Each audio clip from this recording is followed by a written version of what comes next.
Hey, welcome to TV Show Recap and Makeup Tuesday. I'm Rachel Lee. Every Tuesday and Thursday, you can find me here talking about a popular TV series while doing my makeup. Today, I am talking about new Netflix series Shadow and Bone. I'm going to talk about episodes 1 through 4 from season 1. I just want to start off by saying I have not read the book, so this is strictly my views on the TV show. I also wanted to say spoiler alert, there will be spoilers in this episode since I will be talking about the TV show. So stick around so you can hear my thoughts on episodes 1 through 4 of Shadow and Bone.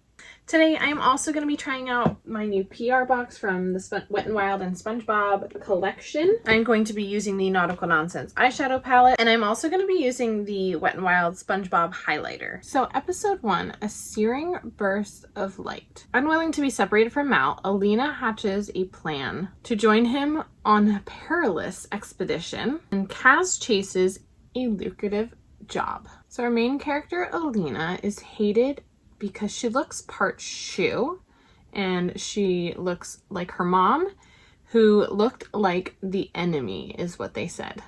We also have character Mal, who is best friends with Alina, and it seems to me like there's something more going on between them. So in this episode, we learn about the Fold, the Volcra. We have Alina, our main character, who ends up saving everyone with powers that she didn't know she had. We have East and West Ravka.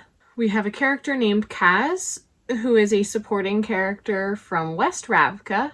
This episode started off really slow, but once they got to the Fold, I felt like the episode really picked up, and I really enjoyed it. In episode 2, We're All Somebody's Monster, Alina's actions against the Volcra bring her to the attention of General Kerrigan. And then Kaz runs into some trouble looking for safe passage through the Fold. In this episode, we learn Alina is a Grisha. We also learn that a Grecian is the one who created the Fold. They call him the Black Heretic.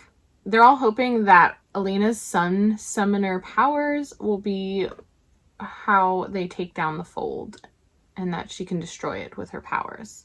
I find it really interesting to see now in this second episode how all of the different storylines are, and then seeing how they kind of connect to each other. I'm really interested in seeing how they make these storylines intersect in the other episodes. Episode 3, Making of the Heart of the World. For episode 3, I started realizing that East and West Ravka kind of reminds me of East and West Germany during the Cold War. Some aspects of the show and storyline remind me of the Soviet Union and during the Cold War, and including like the costumes and even some of the symbols in the language that we see on like the walls all reminds me of this, which makes me interested if that was some inspiration for this story, for this book and this show.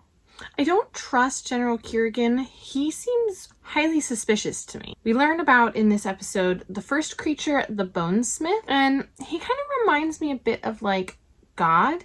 In the images they show in the show in the book, he actually looks kind of like Jesus, the way that he's drawn in there. So, and then the way they talk about him making other people or creatures from his own bones, that just reminds me of God. This episode was good, and I feel like with every episode that I watch, the show and storyline just keep getting better, just like with any other show. They're gonna have the storyline and you having to learn about the storyline while also growing the characters.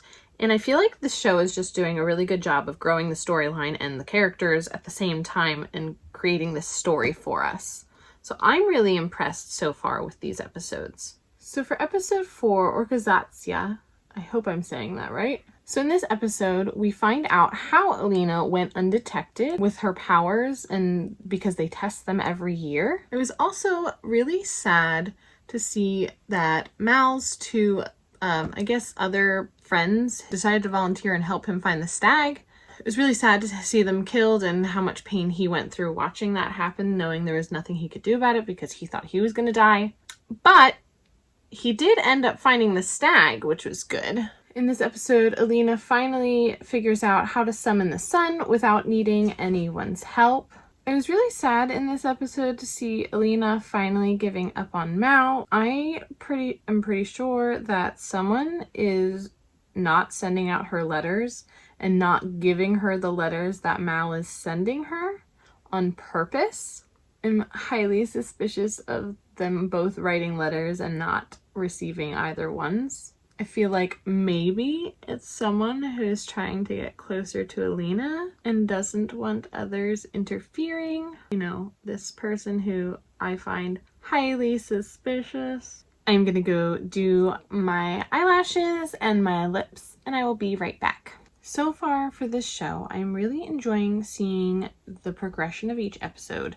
I feel like it's a good storyline. I feel like with each episode, they're giving us background information on each of the main characters and still progressing the story as well. I'm really enjoying this show, and I cannot wait to see what they do in the second half of it as I watch the next 4 episodes. I'll be back Thursday to talk about the last half of Shadow and Bone. Don't forget to hit that subscribe button if you love TV shows or makeup. I am here every Tuesday and Thursday talking about a new popular TV series, and I am here now on Saturdays to do a different character makeup or cosplay. Thank you so much for watching. I hope you have a wonderful day.